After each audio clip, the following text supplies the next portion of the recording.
Well, the Middle East is on the edge, with Iran and Israel engaged in strikes and counterstrikes. Mr. Netanyahu has said it in no uncertain terms that his ultimate mission is to eliminate the supreme leader of Iran, Ayatollah Khamenei. Now, this he has said a number of times. The last statement that he made was drawing reference to Saddam Hussein, saying that the Ayatollah will be meeting the same fate as Saddam and he will not stop until that objective is achieved.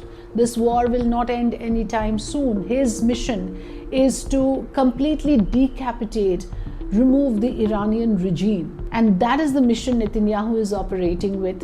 At this point of time, people of both the countries are in a state of distress. Of course, there are severe implications in their day-to-day lives. Take the instance of Iranian state television telling people to delete WhatsApp from their phones. Iran is clearly in a panic mode at this point of time, with the kind of destruction that has been inflicted on the country. So the state broadcaster in a recent message told viewers that you should remove WhatsApp because the app has been collecting messages and data that is interpreted by Israeli authorities for destructive purposes.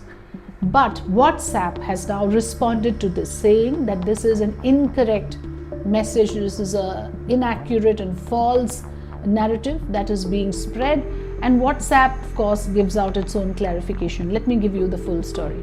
Iranian state television urged people to remove WhatsApp from their smartphones, alleging without specific evidence that the messaging app gathered user information to send to Israel. In a statement, WhatsApp said that it is concerned about these false reports, which become an excuse for services to be blocked at a time when people need them the most. WhatsApp in its statement says, and I quote, "We do not track your precise location, we don't keep logs of who everyone is messaging, and we do not track the personal messages that people are sending one another. We do not provide bulk information to any government." End-to-end encryption means that messages are scrambled so that only the sender and the recipient can see them.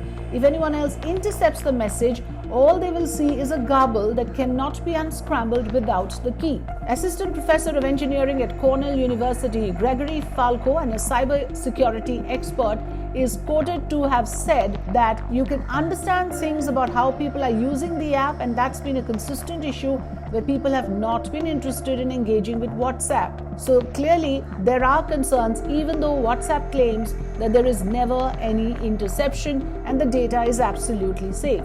Another issue here is data sovereignty, and according to cyber experts, data centers hosting WhatsApp data from a certain country are not necessarily located in that country. It is highly possible that WhatsApp data from Iran is not hosted in Iran, and therefore experts feel that countries need to house their data in country and process the data in country with their own algorithms, because it is really hard to trust the global network of data infrastructure. WhatsApp, as viewers would know, is owned by Meta Platforms, the parent company of Facebook and Instagram. Iran has now blocked access to various social media platforms over the years, but many people in the country use proxies and virtual private networks or VPNs to access them. It had banned WhatsApp and Google Play in 2022 during mass protests against the government over the death of a woman held by the country's moral police.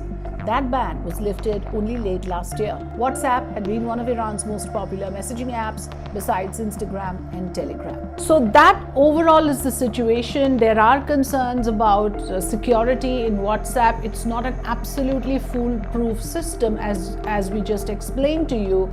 But while that may be true, it is also true that at times of distress, mental health becomes a major casualty. A basic level of communication among citizens is absolutely necessary. And here is a state that has been, in terms of being dictatorial, being rather imposing into their citizens' lives when it comes to the clothing, especially the restrictions on women.